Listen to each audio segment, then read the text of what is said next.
Bonjour à tous, bienvenue dans cette nouvelle capsule vidéo qui s'intitule chapitre P2, couleur des objets.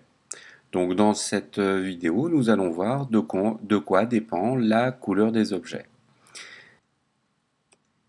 Cette capsule va se décomposer en deux parties. Première partie, comment obtenir des couleurs.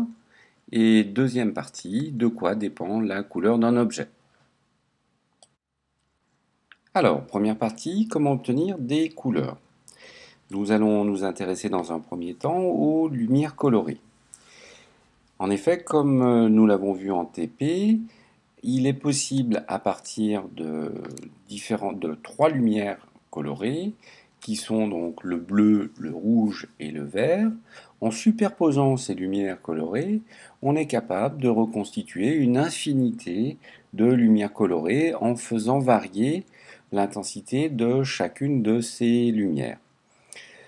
Vous pouvez le voir d'ailleurs sur l'animation qui s'intitule Synthèse couleur.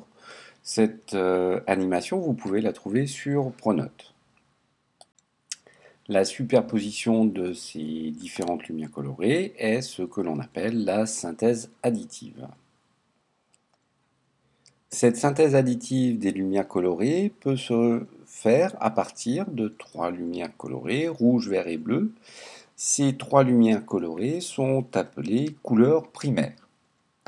Lorsque l'on va superposer deux de ces couleurs, de ces lumières de couleurs primaires, on va obtenir des couleurs que l'on appelle secondaires. Exemple, lorsqu'on va superposer le rouge et le vert, on va obtenir une lumière jaune. Lorsqu'on va superposer une lumière rouge et une lumière bleue, on obtient une lumière magenta. Et lorsqu'on superpose une lumière bleue et une lumière verte, on obtient une lumière cyan. Ces trois couleurs, jaune, cyan et magenta, sont appelées couleurs secondaires.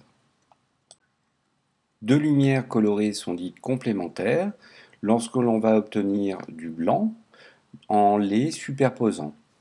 C'est le cas par exemple du bleu et du jaune. Lorsqu'on va superposer une lumière bleue et une lumière jaune, on va obtenir une lumière blanche. Ces deux lumières sont complémentaires. Lorsqu'on superpose une lumière rouge et une lumière cyan, là aussi nous allons obtenir une lumière blanche. Ces deux couleurs sont complémentaires et la lumière verte et la lumière magenta sont elles aussi complémentaires. L'ensemble des différentes lumières colorées que l'on peut obtenir sont représentées sur ce que l'on appelle le cercle chromatique.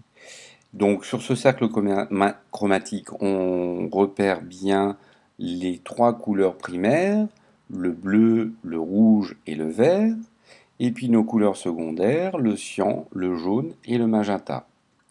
On peut constater que sur ce cercle chromatique, deux lumières sont dites complémentaires lorsqu'elles sont opposées sur le cercle. On voit effectivement le bleu et le jaune qui sont à l'opposé du cercle, le rouge et le cyan, ainsi que le magenta et le vert. Nous allons nous intéresser maintenant aux écrans plats qui produisent des lumières colorées.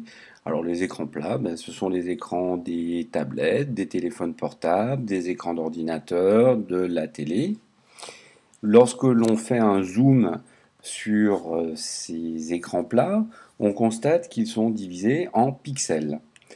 Donc ce sont des petits groupes et chacun de ces groupes, de ces pixels, donc, est partagé lui-même en sous-pixels. Des sous-pixels de couleur bleue, verte et rouge. Donc pour restituer en fait toutes les lumières colorées, ces écrans plats utilisent la trichromie, c'est-à-dire les trois couleurs rouge, vert et bleu, et la synthèse additive. Donc en envoyant des lumières colorées, rouge, verte et bleu, ces écrans vont être capables de restituer donc toutes les lumières colorées. Donc vous pouvez le voir aussi sur l'animation qui s'intitule Couleur écran, que vous trouverez là aussi sur Pronote. Nous avons vu ce qu'il se passait lorsque l'on additionnait des lumières colorées. Voyons ce qu'il se passe maintenant lorsqu'on va absorber des lumières colorées. L'absorption de ces lumières colorées va se faire à partir de filtres. On va pouvoir là aussi reconstituer toutes les lumières colorées à partir de 3 filtres, des filtres de couleur cyan, jaune et magenta. Vu que l'on va absorber des lumières colorées, cette synthèse, on va l'appeler la synthèse soustractive. Cette fois donc, la synthèse soustractive se réalise à partir de 3 couleurs primaires qui sont le cyan, le magenta et le jaune. Vous pouvez constater sur le dessin que lorsqu'on va superposer deux filtres, un filtre cyan et un filtre magenta, on va retrouver la couleur bleue. Lorsqu'on va superposer le filtre cyan et le filtre jaune, on va obtenir une lumière verte. Et lorsqu'on superpose un filtre jaune et un filtre magenta, on obtient une lumière rouge. Chacun des filtres va en fait absorber une lumière colorée. Cette fois, lorsqu'on va superposer deux filtres de couleurs complémentaires, on va obtenir du noir. Lorsqu'on va superposer un filtre bleu et un filtre jaune, on obtient du noir. Lorsqu'on superpose un filtre magenta et un filtre vert, là aussi on obtient du noir. Et dernière chose, lorsqu'on superpose un filtre rouge et un filtre cyan, on obtient du noir. Tout ça, vous pouvez le retrouver sur l'animation Superfiltre sur Pronote. Nous allons voir le fonctionnement de ces filtres à l'aide de schémas et des spectres des lumières incidentes et des lumières transmises. Commençons par le filtre bleu. La lumière incidente est une lumière blanche ici, composée donc essentiellement des 3 couleurs primaires, rouge, vert et bleu. On constate que à travers le filtre bleu, 2 des lumières sont absorbées, le rouge et le vert, et il n'y a que la lumière bleue qui est transmise. On peut le constater notamment sur le spectre. En haut, vous avez à chaque fois le spectre de la lumière blanche et en bas le spectre de la lumière qui est transmise. On voit bien dans le spectre de la lumière transmise qu'il n'y a plus que la couleur bleue.